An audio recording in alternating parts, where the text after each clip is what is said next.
part of efforts to enhance teaching and learning activities in secondary schools in Oyo State, the legislative arm recently adopted a motion calling for the ban of use of mobile phones by students in schools, considering its negative impact on the learners. The legislators believe that phones promote indiscipline and cause distractions. As such, urged the executive arm to implement the motion. If a motion is raised, we are still putting them under consideration. We professionals, we need to look at the merit of the use of a mini computer. I wouldn't want to call it Android phone. It's a mini computer anyway. Our secondary school children we are talking about here must have a quick access to information. They therefore implored the state government to be critical in enforcing the ban. In Ibadan, Oyeyinka Omole, NTA News. And we now link up with Oyeyinka again in Ibadan, but this time live to give more insight. So Oyeyinka, the ban on the use of mobile phones in schools, what are the pros and cons, and what are the people saying? Yes, sir. Thank you and welcome to Ibadan, the capital of Oyo State. It was on 15 April 2025 when it was muted by the House of Assembly through a motion that there should be a ban on use of mobile phones in secondary schools across the state. Thereafter, the House adopted the motion and forwarded it to the Office of the Secretary, to the state government for further transmission to the Ministry of Education.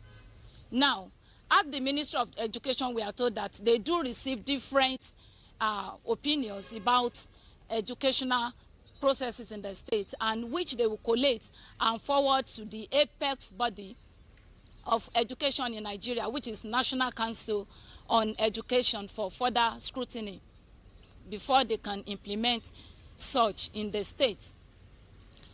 Well, it was believed that talking about the merits of using the phone, the House perceived that the demerits outweigh the merits, and it is causing a kind of distraction for students in their academics, as well as different vices like cyberbullying, indiscipline, and sextortion, and so on and so forth, which may impede in their academic successes.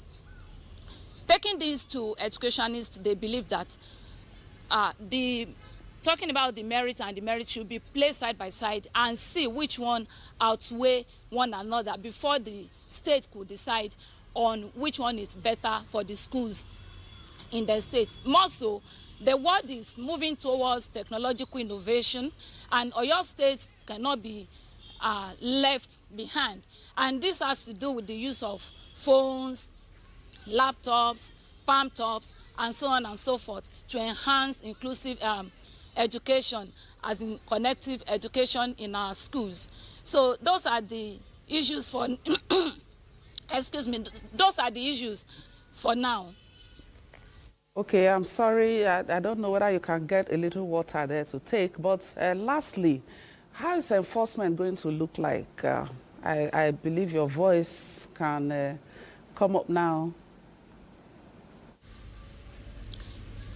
Yes, talking about the enforcement, the Ministry of Education still have that duty to enforce the ban, but that has to go through the normal protocol and processes, like involving the National Council on Education to determine how, when, and where to actually implement the ban. Is it actually going to have a positive impact on the students? Even looking at the way NECO and the way JAM, the UTME, is being conducted now, everything is computerized. So they believe the student will be able to source materials from the internet using their smartphones. But generally speaking, talking about this enforcement, it has to come from the Ministry of Education. It cannot be done in isolation with the collaboration of the National Council on Education. Thank you, and I hand you over